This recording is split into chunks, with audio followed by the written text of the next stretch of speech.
Hello friends, welcome to Creative Medicine. In this lecture, we will learn about. Hello friends, let us now learn some important points about the rickets. Okay, so what is rickets? Rickets is defective mineralization of the bone will result in rickets.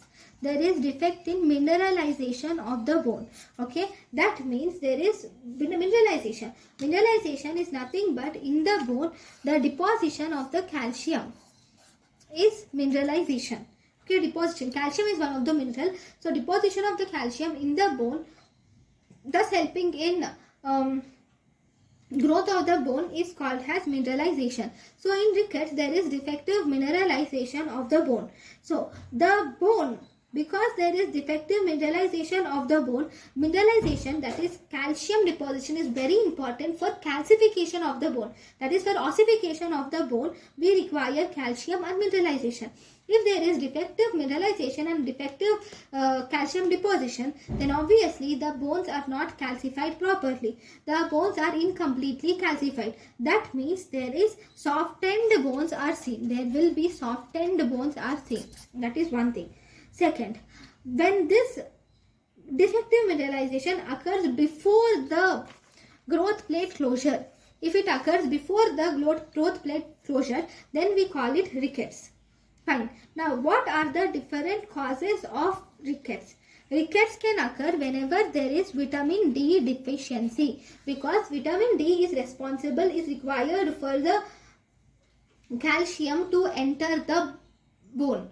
Okay, for entry of calcium, for absorption of calcium from the intestine, for mineralization of the bone, vitamin D is very important.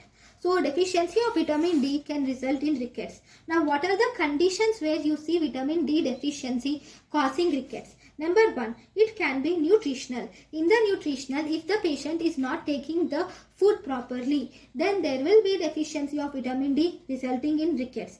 Next, it can be congenital vitamin D deficiency can be there, or there can be secondary vitamin D deficiency can be there. Third, the child is taking food properly, but the problem is the child has defective absorption. There is some malabsorption syndrome which the baby or child is suffering from. So then also there will be vitamin D deficiency leading to rickets. Then whenever there is decreased the enzyme 25 hydroxylase, which is responsible for vitamin D production, if there is decreased enzyme of vitamin D synthesis, that will also result in rickets. Now, if there is vitamin D dependent rickets, vitamin D dependent rickets can also cause due to vitamin D deficiency. Okay, so all these are the causes for rickets. Second, there can be deficiency of calcium. Calcium deficiency, definitely it can be due to nutritional deficiency of calcium can occur, and it can occur due to premature infants also. In premature infants, the infants can have less calcium. Then obviously it can also be due to malabsorption or dietary inhibitors of calcium absorption. If the child has taking some dietary inhibitors of calcium absorption, either in the form of drugs or in any way, then there can be deficiency of calcium leading to rickets. Then there can also be phosphate deficiency. Phosphate deficiency can occur obviously in premature infants. You can see phosphate deficiency. Similarly, it can occur due to whenever there is inadequate dietary intake. Then also there can be phosphate deficiency. Third, the phosphate deficiency can occur whenever there is aluminium containing antacids. If the patient takes, then also there will be phosphate deficiency. And finally, there can be renal losses. Okay, what does this renal loss means? Renal loss, that means if the patient is suffering from hypophosphatemic rickets. Okay, if the patient is suffering from hypophosphatemic rickets, this hypophosphatemic rickets will cause loss of the calcium into the urine.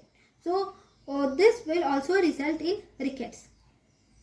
Or if the patient has distal renal tubular acidosis. distal renal tubular acidosis, or if the patient is suffering from Dent's disease, in all these cases there will be renal loss of calcium, thus resulting in rickets. So all these are the main causes of rickets. I have said there is retinopathy, premature infants. Premature infants are actually, whenever there is rickets occurring in premature infants, we call it as rickets of prematurity. Why? Look, in rickets of prematurity, always from the mother to the fetus, the almost 80% of calcium and phosphorus. 80% of calcium and phosphorus go from mother to the fetus during the third trimester. So, once the child is born before the required date, before the full gestational age, prematurely if the child is born, then for those child, sometimes we can give unsupplemental breast milk or standard infant formula may be given to the child. These standard infant formula which are given to the premature babies, they do not have adequate calcium and phosphorus which are required for proper mineralization of the bone. Because of the deficiency of calcium and phosphorus in the infant formula feed, the child will develop rickets. The other risk factors for developing rickets of prematurity is one more. If the child has cholestatic jaundice, there will be accumulation of bile pigments. So bile is necessary, that is bile is responsible for fat soluble vitamin reabsorption. Vitamin D is a fat soluble vitamin. So as a result, if there is cholestatic jaundice in the infant, that will also result in rickets of prematurity because of the malabsorption of calcium and phosphate, or malabsorption of vitamin D, mainly vitamin D. Okay, not calcium, it is mainly vitamin D. Then, if the child is on medications like either diuretics or corticosteroids, even those will result in rickets of prematurity. So all these are the main causes of rickets of prematurity. Whenever a child has rickets of prematurity, it mainly occurs 1 to 4 months after birth, or that is 1 to 4 months of age. The child will have fractures, non-traumatic fractures are seen in the child. These fractures will lead to there can be fractures of the legs, especially these fractures are seen in the legs and arms, and sometimes these fractures can also be seen in the ribs. If there is fracture of the ribs, then the child will suffer from respiratory distress because of poor ventilation.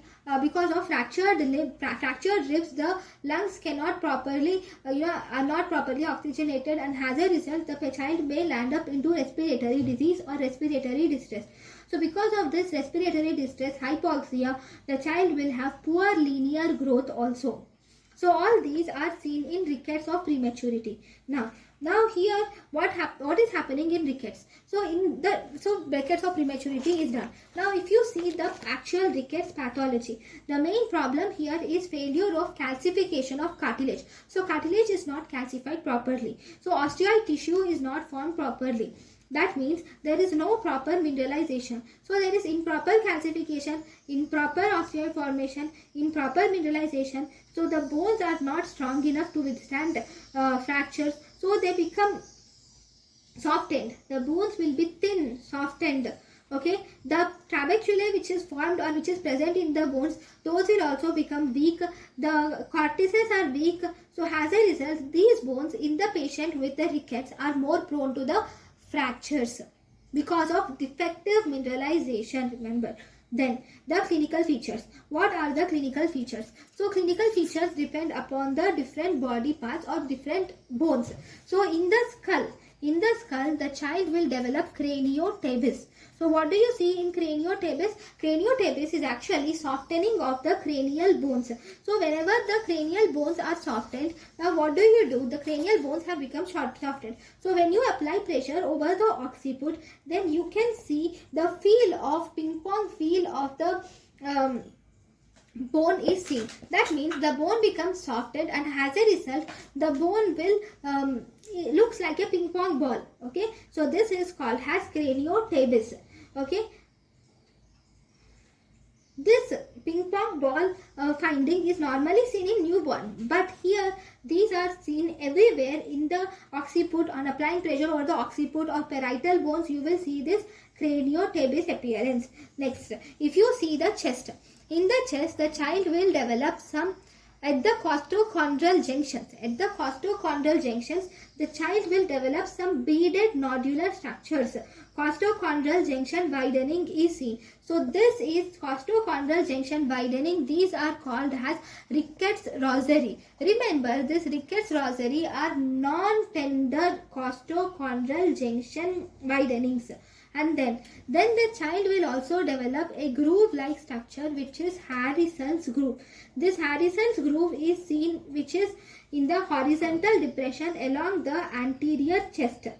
So this is actually the costal margin. At the costal margin, you can see prominence of the costal margin is seen, which is called as Harrison's groove. Then the child will have short stature. The child will also present with both bow legs are seen, and also the knock knees. Both are seen in these patients, but bowing of long bones are more common. Then valgus deformity will be seen, and there is one more, which is Winsfeb deformity. What is Winsfeb deformity? There is a valgus deformity of one bone and the varus deformity of the other bone, which we call it as wind-swept deformity. This is called as wind-swept deformity, which is seen in infants with rickets. Then you will also see that some muscular features, musculoskeletal features like muscular weakness, lethargy, irritability, listlessness are seen. Muscular flaccidity can be seen in the children, and also there will be thickening of the joints. The ankle joint will get thickened. There will be ankle joint thickening, knee joint thickening will be there, and even the wrist joints will also thicken. So you will see thickening or physeal growth of the ankle joint, knee joint and wrist joint is also seen. Then there is forward projection of the sternum is also seen in the babies, and this is called as pectus carinatum is seen, that is Pigeon chest is seen in these babies. With delayed dentition, that is enamel defect is also seen.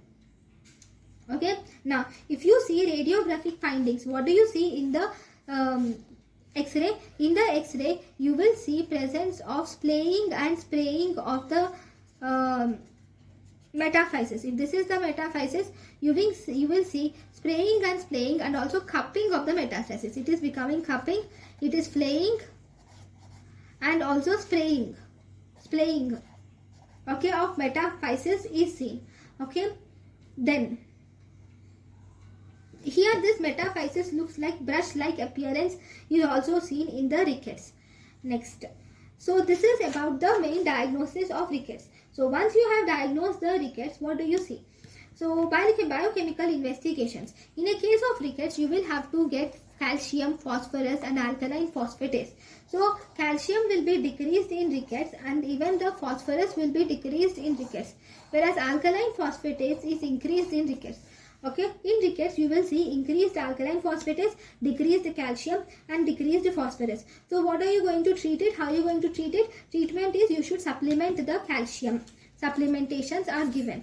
Okay, nutritional supplementations or mineral supplementations, that is calcium supplementations are given. Now, how are you going to monitor the treatment? So for monitoring, we have two types of monitoring. One, we have radiological monitoring. Monitoring can be done by radiology, that is by X-ray, which is radiological monitoring. Second type of monitoring is biochemical monitoring, where we do ALP is mainly advised for biochemical monitoring. So for radiological monitoring on X-ray, whenever after 1 to 1.5 months, the child will start developing. So here this cupping and flaying will decrease, and there will be development of white line will be seen at the ends of metaphysis. At the ends of metaphysis, the child will develop white line after treatment for 1 to 1.5 months. Then ALP, that is that you can say that the child is improving. The child is improving. Then second, Then second we have ALP. In the ALP you can measure ALP. This ALP actually with improvement there is gradual decrease in ALP occurs. See, normally ALP is increased in rickets. So with treatment there will be decrease in ALP occurs, and for ALP to become normal it takes almost 1 year. Okay, if you wanted to do any surgery for any deformity due to this rickets, you will have to wait at least for 1 year till the alkaline phosphatase levels become normal. Okay, only after the alkaline phosphatase levels become normal, only then you can go to the surgical treatment. So this is about the rickets. Thank you. Thank you, and thank you for watching.